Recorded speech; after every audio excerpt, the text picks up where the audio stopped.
Michelle with two L's, and I am one half of Force of Light Entertainment. I'm here today to give you my review of Ryan Coogler's new movie, Sinners, starring Michael B. Jordan. I know I am very late to this party. This movie has been out now for like 2 or 3 weeks, but I kept kind of meaning to see it. The movie is a 1930s vampire movie. That sounded like fun. It sounded like I would check it out. But really, I was like, okay, I need to go see this one because I've learned I enjoy a lot of different type of horror films. But also, this movie is being so praised by critics and people alike, people in the YouTube sphere, everywhere. People are really enjoying Sinners and are singing its praises. So I figured I need to go check this movie out. Again, I know I'm late to this party, but I thought I'll go check it out. Well, guys, I'm always going to be honest with my thoughts and my reviews, and I'm going to be a contrarian today because I saw Sinners last night, and the more I think about the movie, the more I absolutely hate this film. Yes, that is my thoughts. My initial thoughts on this film are that this is the most overpraised and overhyped movie of 2025.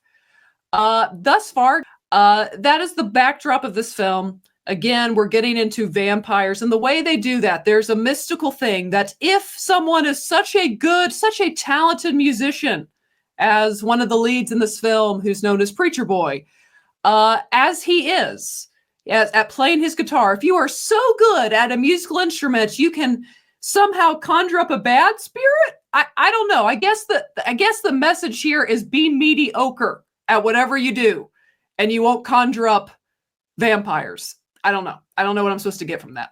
But anyways, it's a vampire film. Let me get into why I dislike this film. The opening scene got my attention. It was a great opening. It was like, ooh, okay, this film's probably going to be pretty good. This film has a runtime of 2 hours and 17 minutes. And there is a stretch. The opening scene, it's like, ooh, okay, yeah, this is a horror film. It's going to be fun. And then I am not exaggerating to say the next 35 to 40 minutes of the film, I literally turned to who was with me and said, I forgot I'm in a horror film because there's nothing remotely even eerie. It becomes a drama for about 35 to 40 minutes, giving highly unnecessary backstory to characters that it is a horror film. Most are going to die that we don't need. And the runtime for me is a big critique of this film because I could so easily cut 35 minutes of this film and could make this film better because there is some entertainment in this film at the end when you get to what everyone's there for, the vampires and what goes down. But this film would have been served best by a very tight, about hour and a half runtime. And then I think you could have had a really good horror film. But no, we get all kinds of unnecessary stuff within those first 35 to 40 minutes. In fact, I would say out of the 2 hours and 17 minutes, about 40 minutes of this film was interesting. And it was interesting in that part, but that's it. So that's an issue. Another issue you have in this film is you're set in the 1930s. The 1930s were a very different time. So Ryan Coogler, let's try to keep realistic to the time frame that we are in. And there are some times, the first one was with Haley Seinfeld's character, and she's in public. She's pretty loud in the 1930s in the South, the Bible Belt. And she says like such a vulgar line that I flinched in my seat. Yeah, that's the thing. The moments I flinch in this movie were from the random moments of vulgarity that is in this film that are kind of like, oh, we just said that. Okay. Like total filth, like does not belong in this film at all. Like startling, but especially again in the 1930s, again, a woman is not publicly and loudly saying what she says. Let's be real. She would have been ostracized from society because that was a much more proper and less vulgar time.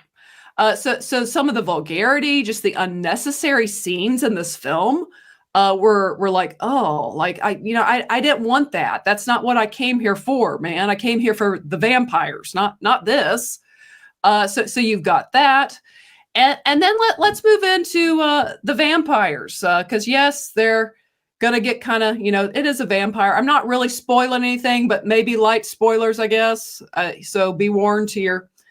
When we get to the vampires, in fact, yeah, slight warning, because I'm going to move into kind of the end, and I'm not technically spoiling anything, but if you want to go see this and not have anything spoiled, now's your time to come back after you've watched this movie. Okay, so you're dealing with vampires. Vampires, I feel I need to explain this to Ryan Coogler. Vampires are not zombies. Vampires are very fast. They can jump high, which he shows at one point. They have like super strength, typically. Where zombies are very slow, and that's why humans are, in my opinion, they're easier to kill because a shot to the head does it. Whereas with vampires, it's a stake through the heart with like a wood instrument. It's much harder to kill a fast, powerful, can jump high vampire that you got to get through the heart than it is a zombie. At the end of this film, like, I know we're in a make-believe world, but you've got to keep with the rules of zombies here, in this case, vampires.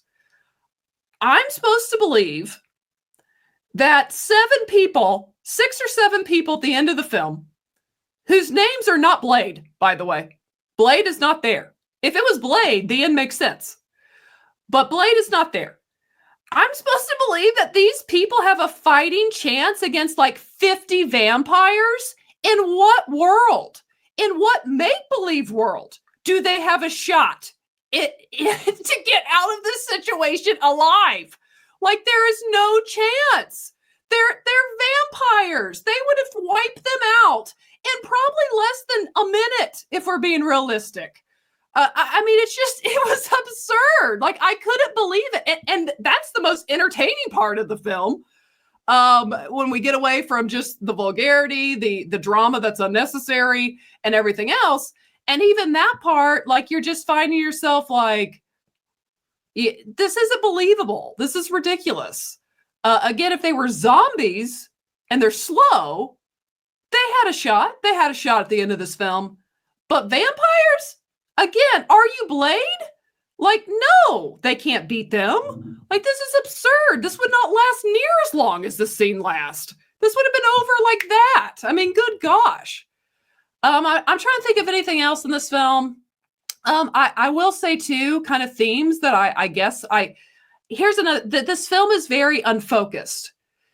Ryan Coogler, I feel, is trying to say about 10 different things and doesn't manage to actually relay like any of them. Because there's not, again, 2 hours and 17 minutes, there's not that focus that was needed to get out whatever he's trying to say. And I guess one of the messages I guess I got from this, because Preacher Boy goes and lives his life as a sinner for one night, it goes as badly as a night could go. And I guess the message is run from the faith of your parents, I guess. Because that's kind of what we get at the end. He runs away from his, pastor family after he's seen literally basically like the devil. Old Hollywood would have known how to end this movie, and it would have ended with him going back to his faith. There would have been a lesson learned. But of course, in today's modern Hollywood, Ryan Coogler has to say, oh no, Christianity bad. I think it's maybe a white man's religion in his mind. I don't know. And he, goes away. So that's the message of this film. It's a horrible message. I mean, really? And then I will point out, because we point stuff out like this, say when you see a film back more in the 17s, 2017, 18, 19, 20 era, when you'd have an all-female cast, we would point out when they did not put a single sympathetic male character. When I say this movie does not have a single sympathetic white man in it. I'm not joking. And I feel like when this movie, like, I get it. It's 1930s in Mississippi. Like, there's absolutely going to be racism. I 100% understand that, have zero problems with that. That's where you put it. Like, it makes sense. But when there are so many characters in a film, I feel it's irresponsible to not give at least one sympathetic white man. Like, they're all like raging racists, like KKK level here is what we're talking about. I feel that was irresponsible, especially in today's climate. I just really do. I think that the final scene of this movie was, I think the last two final scenes of this film were irresponsible in multiple ways. And again, this film's just getting so much praise from critics and people. And, I have friends that really enjoyed this movie. If you enjoyed it, we can agree to disagree on this film. That's fine. It's a film. It's objective. But these are my thoughts. I think this movie, again, I'm going to say it again. I think this is the most overhyped, overpraised, overglazed, as they would say today, movie that there is out right now. Was there entertainment aspects in it? Yes, there absolutely was. And I think if this movie had a tight, knew where it was going, hour and a half runtime, it would have been so much better, because there are cool aspects of it. But it's just, there's a lot of stuff you don't want to sit through. Like, it gets boring at a point. Like, again, you should never forget you're in a horror movie unless it's just for a few minutes and they're just trying to lull you to sleep to scare you, which that's not what this film is doing. I also want to say, I believe Ryan Coogler, this movie's kind of like his best version of like a Baz Luhrmann film. Like, the music is always going. It's so loud. It may not fit the time era it's in. Like, he's really doing his best Baz impression. Inspirational movie, I guess, with this film. And that it just feels so pretentious and like it is trying so hard to be artsy fartsy. And it's just, I don't know. I think again, it's overhyped and overpraised is my personal opinion. I left the theater like literally having to talk through the things that annoyed me throughout this film. And again, the more I think about it, the more it annoys me. Again, Michael B. Jordan did great. But there were entertaining aspects, but overall, I highly do not recommend this film. And again, if you're someone who does not like, I don't even consider myself a prude necessarily, but good gosh, there was and it would just be a few moments, like a line here, a line there, but it was just so unnecessarily vulgar at moments, and it was literally a turnoff in watching this film. But let me give you my rating for Sinners. Okay, rating on a level of enjoyment, 5 being the max level of hoots. Okay. If I'm put on my critical brain, I could give this movie like a 2.5 to 3 out of 5. But my just enjoyment, my bias on this film, like a 1 out of 5. Maybe a 1.5 out of 5. Again, there was about 30 minutes that was entertaining in this film. But all the other negatives in this film just really take away from that entertainment, because I can go watch something else that's much more entertaining, and I have to sit through, again, a horror movie shouldn't forget it's a horror movie for 35 minutes. That's just, no, there should be an eeriness. There should be music. There should be something that lets the audience know you're in a horror movie. So yeah, I'm going to give this movie, I'll go 2 hoots, 2 out of 5 hoots. Do not recommend this film. Absolutely do not recommend it. Do I recommend it especially if you are a Christian? No, I don't. I think it has kind of an anti-Christ message, really. I mean, again, that's what I got from the end, like run. So no, I don't recommend it. But what are you guys' thoughts? I feel I'm going to get a lot of hate in the comments on this one. That's okay. But share your thoughts, be respectful, and let me know what you thought of this movie. Also, hit the thumbs up and ring the notification bell, subscribe. But as always, ladies and gentlemen, remember to be a force of light. All right, bye, guys.